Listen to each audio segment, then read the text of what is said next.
Hey everyone, and welcome to the Deep Dive. Hey. We're going to be talking about building a growth mindset today. Very cool. Yeah, I'm really excited about this one. Yeah. It's something I think about a lot, and Yeah. it can really make a big difference in how we approach life. Absolutely.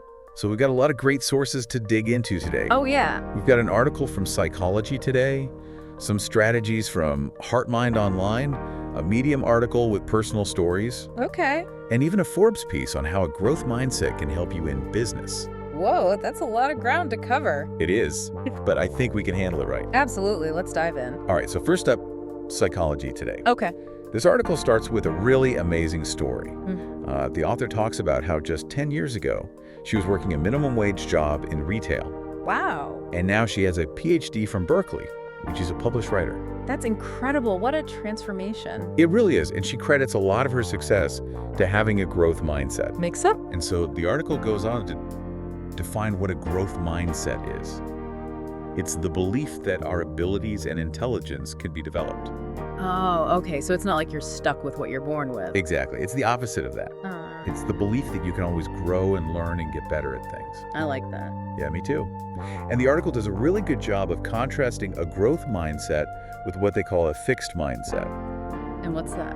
Well, a fixed mindset is the belief that your abilities are basically set in stone. You're either good at something or you're not. Ah, I see. And it talks about how these two different mindsets affect the way we approach things like effort challenges and mistakes. Oh, yeah. Those are all biggies. They really are. Yeah. So let's start with effort. Someone with a fixed mindset might think, why bother trying hard if I'm not naturally good at something? Yeah, I can see that. But someone with a growth mindset sees effort as the key to getting better. They believe that the more you practice, the more you learn, and the better you become. Like that saying, practice makes perfect. Exactly. And then there's how we deal with challenges. No way.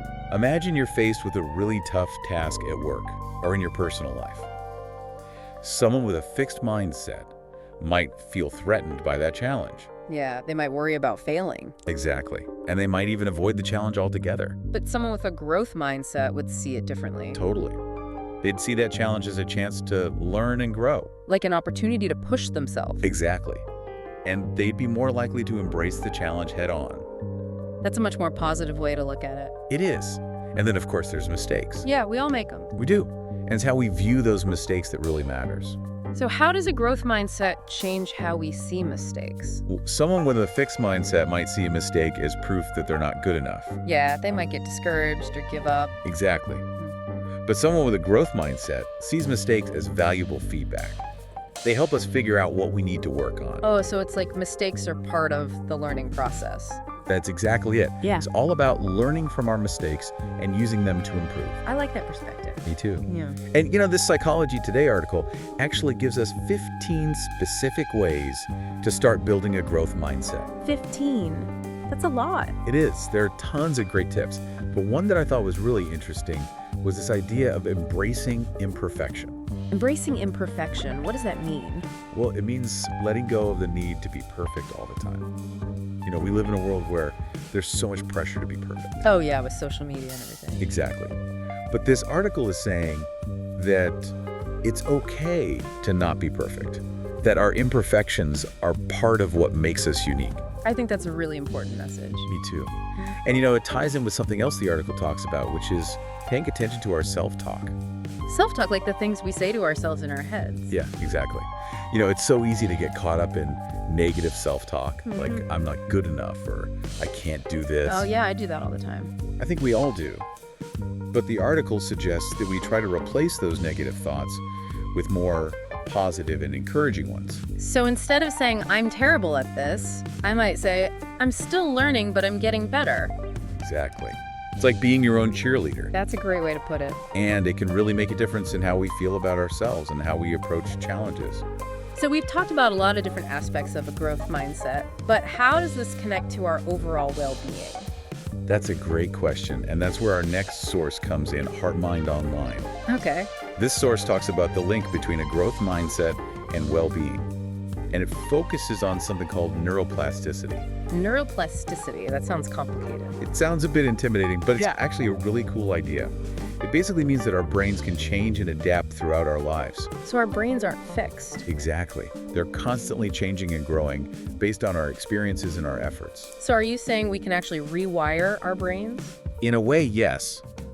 Neuroplasticity suggests that by engaging in activities that challenge us and by learning new things, we can stimulate the growth and development of our brains. Wow, that's amazing. It really is.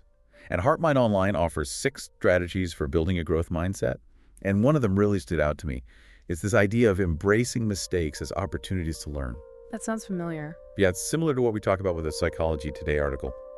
But this source really emphasizes that making mistakes is a necessary part of learning and growing. It's like you can't have success without failure. Exactly.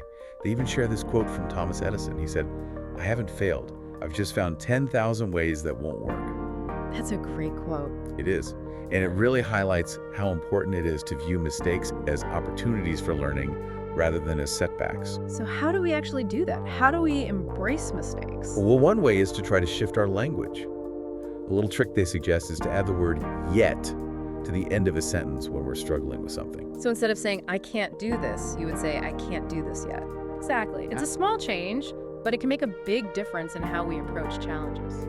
It reminds us that we're on a journey and that there's always room for growth. Exactly. And that's really what a growth mindset is all about. It's about believing in our ability to learn and grow and to become the best versions of ourselves. It sounds like we've covered a lot of ground already, but I'm eager to hear more about how this applies to real-life situations. Me too. So let's move on to the Medium article next and see how one person's journey really brings these ideas to life. Okay, I'm ready. Great, let's dive in. This Medium article, it's like a personal journal almost. Oh, really? Yeah, the author shares their own experience with building a growth mindset. I like that kind of stuff. It makes it feel more real, you know? Totally. It's one thing to read about the theory, but it's another to see how it actually works in someone's life. Exactly. And this author really stresses the importance of celebrating both small victories and mistakes. Both. Why both? Well, they say that acknowledging even the tiniest bits of progress can help you stay motivated. Okay, that makes sense. And then viewing mistakes as feedback helps you figure out how to do better next time. So it's like a two-pronged approach. Exactly. You got to celebrate the wins and learn from the losses. I can dig it. And, the author shares this really interesting story about how they overcame their fear of playing the piano in public. Oh, wow. That's a tough one. It is. Stage fright can be really paralyzing. For sure. I've definitely been there. But the author talks about how they used growth mindset principles to gradually overcome that fear. Like how? Well, they started by reframing their negative thoughts. Instead of thinking, I'm going to mess up, they tried to focus on the joy of playing music. Oh. And they also made a point of celebrating every little improvement they made. So it's like breaking down the challenge into smaller steps. Exactly. And eventually, they were able to perform confidently in front of an audience. That's amazing. It really is. It shows how powerful a growth mindset can be. Now I'm curious to hear about the business side of things. Okay, well, the Forbes article we have, it really dives into that. It talks about how a growth mindset can give you a real advantage in your career. Like how so? Well, it can lead to greater creativity, for one thing. Okay. And it can also make you more resilient. Better able to bounce back from setbacks. That's huge in the business world. It really is.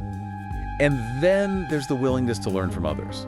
Right, because nobody knows everything. Exactly. A growth mindset makes you more open to feedback and more willing to learn from people who have different skills and experiences. Makes sense. So let's say you're working on a challenging project at work. Someone with a growth mindset would be more likely to seek out feedback from their colleagues. Instead of seeing it as criticism. Right. They'd see it as a chance to learn and improve. And what about when things go wrong? Because let's be real, things don't always go according to plan. Definitely. But someone with a growth mindset wouldn't let a setback completely derail them. They'd see it as a learning opportunity. Exactly. They'd figure out what went wrong and then use that knowledge to do better next time. So it's all about turning those setbacks into something positive. Precisely. Now, we've talked a lot about personal growth and professional success. Right. But there's another article we have from Emeritus that focuses specifically on how a growth mindset can help working professionals. Oh, interesting. Tell me more. What highlights the importance of adaptability, resilience, and innovation in today's job market. Those are definitely important qualities. They are. And the article argues that a growth mindset can help you develop those qualities. Because the world is changing so fast, right? Exactly. Technology is constantly evolving, industries are shifting, and we need to be able to adapt and keep learning new things. Makes sense.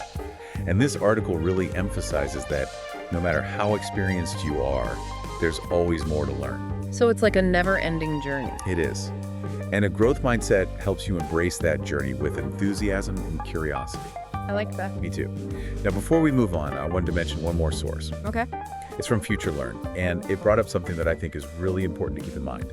What's that? They said that no one has a purely fixed or growth mindset. So it's not like you're one or the other. Exactly. Okay. It's more like a spectrum. Oh, I see. We all have aspects of both mindsets within us, Okay. but we can choose to cultivate a more growth-oriented approach. So we can actually shift our mindset. We can. And that's really empowering because it means that we have the power to change and grow no matter where we are on that spectrum. That's good to know. It is. So are you ready to move on to our final thoughts? Absolutely. Let's wrap this up. Okay, so let's recap what we've learned about building a growth mindset. Yeah, let's bring it all together. All right, so the first big takeaway is that a growth mindset is all about believing in your ability to learn and grow. Right.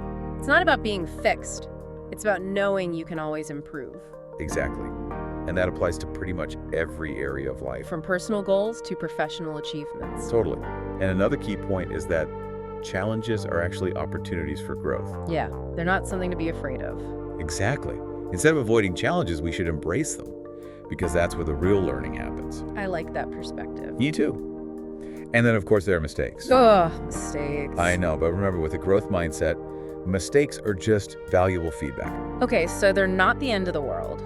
Definitely. They're just part of the learning process. Makes sense. And we also talked about the amazing power of neuroplasticity. Right. The brain's ability to change and adapt. It's pretty incredible to think that we can actually rewire our brains just by learning new things and having new experiences. It's like we have so much more potential than we realize. Exactly. And a growth mindset helps us tap into that potential. Now, I know we heard a lot of inspiring stories today. We did. We heard about people overcoming fears, achieving success in their careers. All thanks to a growth mindset. It's really motivating, right? It is. It shows that this stuff actually works. So as we wrap up here, I want to leave our listeners with a final question to ponder. What's one small step you can take today to start cultivating a growth mindset in your own life? That's a good one. Maybe it's challenging yourself to learn something new, or asking for feedback on a project. Or even just changing the way you talk to yourself. Exactly. Remember those positive affirmations. Right. Turn those negative thoughts into positive ones. The point is, it doesn't have to be a huge change. Just one small step in the right direction. And then keep taking those steps day after day. Exactly. It's a journey, not a destination. I like that.